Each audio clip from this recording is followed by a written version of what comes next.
السلام عليكم، واش اخباركم؟ نتمنى ان شاء الله نلقاكم في احسن الاحوال. ان شاء الله جيت نشارك معكم هذه البسبوسه اللي بالمذاق الحامض، والمميز فيها انها كدار غير بالفينو، يعني السميد الرقيق اللي كنعجنوا به الخبز. كتجي لذيذه وكتجي رائعه. بالنسبه للناس اللي كيدعموني دائما كنشكرهم، والناس اللي اول مره كيشوفوا الفيديو ديالي، الا عجبكم الفيديو ديروا اعجاب واشتراك وضغطوا على الجرس باش يوصلكم الجديد ديالي. بالنسبه للمقادير، اول حاجه غادي نحتاج هي 2 كيسان ديال الفينو. كيف سبق لي وقلت لكم، الفينو يعني راه كيكون رقيق على السميده. انايا هنايا وريتكم، قربت لكم الكاميرا باش تشوفوا كيف داير، وغنوريكم الفرق بينه وبين السميده كيف داير. كيف قلت لكم من قبل، غنحتاج فيه 2 كيسان، كاس ديال السنيده، كاس ديال الزيت، واحد ياغورت طبيعي، وواحد الحامضه. ان شاء الله غنوريكم شنو غندير فيها، علاش خليتها مجموعه باش نوريكم المراحل اللي غادي نديروا لهاد الحامضه. غادي نحتاج كذلك 2 بيضات يكونوا بحراره المطبخ. غنحتاج 2 خمارات ديال الحلوى، و4 ديال المعلقات ديال الكوك. ملي تبغيو تشريو الكوك، من الافضل ديروا تقولوا لمول الحانوت اللي غيعطيكم الكوك يعطيكم الكوك ميدم. راه معروف دابا كيكون ميدم، ولا بغيتوا تجربوه ديروه بين يديكم بحال هكا، راه غيطلق ليدان. اول حاجه غادي نديرو هو غندهنوا المول ديالنا بالزبده، وغادي نرشوه بالفينو ونديروه في الثلاجه. غتقولوا لي علاش؟ حيت الخليط ديالنا كيف ما كنعرفوا السميده والفينو دغيا كيشربوا، ماشي بحال الكيك. من الافضل مباشره ملي نخلطوه نديروه في المول وندخلوه الفران. ثاني حاجه، انا الان سخنت الفران ديالي على 180 درجه من الفوق والتحت، خليته كيسخن. من بعد ان شاء الله غندوزو باش نصوبوا البسبوسه ديالنا. غناخذ 2 بيضات، غنزيد معاهم قبيصه ديال الملح ضروريه، نسيت ما قلتهاش لكم في الاول. وغادي نزيد السنيده. هاد البسبوسه كتخدم غير بالايد بلا ما نحتاجو نديرو لاشواغ ولا الماكينه ديال العصير. غادي نخلطها مزيان. غادي نزيد الزيت. دائما اي حاجه زدناها نعطيوها حقها من التراب. غنزيد الياغورت الطبيعي، تقدروا ديروا ياغورت الفاني او لا اي كوك كيعجبكم. من الافضل انا علاش كناخذ الياغورت الطبيعي باش نبقى محتفظه بالمذاق ديال الحامض. من بعد غادي ناخذ القشور ديال الحامض. انا هنايا كيف قلت لكم علاش خليت الحامضه باش نوريكم شنو غادي ندير ليها. القشور كندوزو جره وحده، يعني كناخذوا الحامضه كتجري جره وحده، يعني ما تحاوليش دوزي 2 المرات. علاش؟ باش ما ناخذوش ديك الطبقه اللي كتكون تحت من الطبقه الفوقانيه، هي اللي كتعطينا المروره في لو كيك باش كيجي المذاق النسمه ديال الحامض وكيجي مزيان. من بعد غادي نزيد 4 معالق ديال الكوك. كيف ما شفتوا هذا الكوك راه كيكون رقيق، 4 معالق يكونوا عامرين. من بعد غادي نزيد 2 كيسان ديال الفينو، الكاس الاول والكاس الثاني.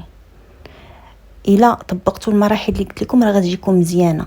غادي ناخذ ديك الحامضه اللي حكيت القشور ديالها، وغادي نعصرها نعصرها كامله.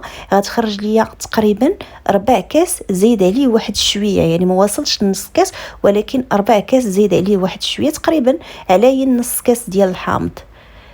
غادي نخليه حتى هو جانبنا. تقولوا لي علاش؟ ولكن انا غنقول لكم شنو غيوقع.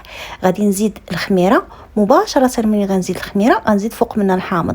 غيعطينا هاد التفاعل اللي كتشوفوا. هاد التفاعل كي يخلي لينا واحد بحال كيزيدنا في السمك، يعني كتجي طالعه وفشفشه. المهم هاد التفاعل راه مهم. كنا كنعرفوا التفاعل اللي كيدير الخل مع الخميره، ولكن من الافضل مع الحامض كيجي احسن. غادي نخلطهم مزيان وغنديرهم في المول ديالي. من بعد ما خرجته كيكون شد في راسو. المهم انا عوض باش نحطو حدايا ساختو دابا الصهد درتو في الثلاجه. غادي نخويها كامله، غنحاول نقادها. من بعد غادي ندخلها للفران اللي كيف قلت لكم سخنته على 180 درجه. غنقص الحراره على 150 درجه، وغادي نطفي عليه من الفوق، وغادي نخليه شاعل غير من التحت. الناس اللي عندهم الفران ديال الغاز يسخنوا الفران ديالهم مزيان وينقصوا عليه على عافيه اللي تكون متوسطه، يعني ماشي خفيفه عاود بزاف، على عافيه اللي تكون متوسطه، ويشعلوا عليه غير من التحت. يخليو البسبوسه ديالهم حتى طلع وتحمرت، تبان لهم تحمرت من الجناب، ويهبطوه لتحت. يتشد في راسها واحد شويه، يعني غير تبدل لها شويه اللون من الفوق ويحيدوها. كذلك بالنسبه للناس اللي عندهم الفران ديال الغاز يتبان لهم بدات كتشد اللون، يشعلوا عليه من الفوق والتحت صافي تبان لهم شدات اللوين. غتشوفوا هذا هو الشكل ديال اللون اللي قلت لكم اللي تبان لكم شدات اللون صافي، وطفيو عليه. من بعد غنديروها في طبق تقديم ونحطوها جانبا ونخليوها وندوزو باش نوجدوا السيرو ديالنا. بالنسبه للسيرو غادي ناخذ كاس ديال السنيده مع كاس يكون عامر ديال الماء، غادي نضيف عليهم داك واحد نص حامضه هذيك اللي عصرت، غادي نقسمها على 4، غادي نضيفها مع السيرو ديالي وغادي نديرهم فوق البوطه حتى يغلاو المهم ماشي يغلاو تماما ويتكون لنا واحد السيرو، ولكن غير نحسوا بالسنيده دابت فوق البوطه صافي نطفيو عليه.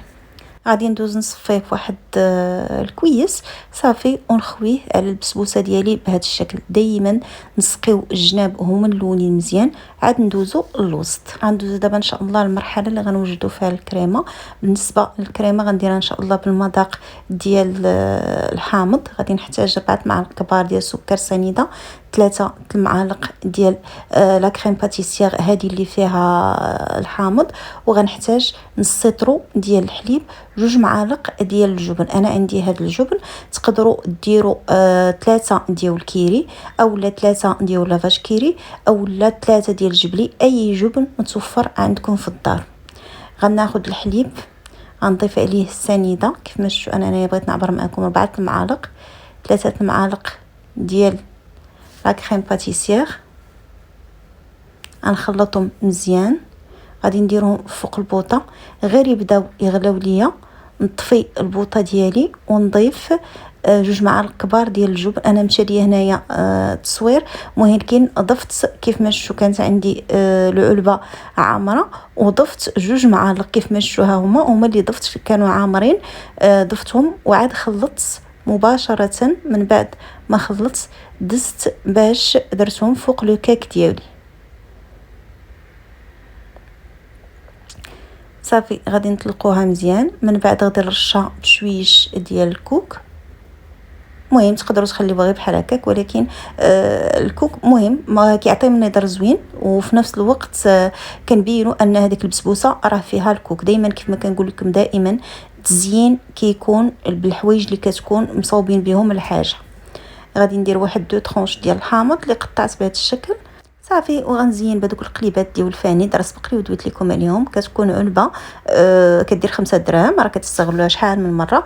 دائما خليوها شريوها كتكون عندكم كتكون مزيانه صافي. زدت شويه ديال القلوبه، شويش ديال الفاني هذاك اللي في لارجونطي صافي، واكتفيت بهذا التزيين اللي هو بسيط وسهل وكيعطي واحد المنظر زوين للحلوى. يكون هذا هو الشكل ديال البسبوسه ديالي. من بعد ما كملتها غادي ندوز ان شاء الله دابا نقطعها معكم. كيف ما كتشوفوا كتجي رائعه ولذيذه قد ما وصفت لكم اللذه ديال هاد البسبوسه، ولكن راه كتجي رائعه في المذاق، رائعه بزاف بزاف بزاف في المذاق.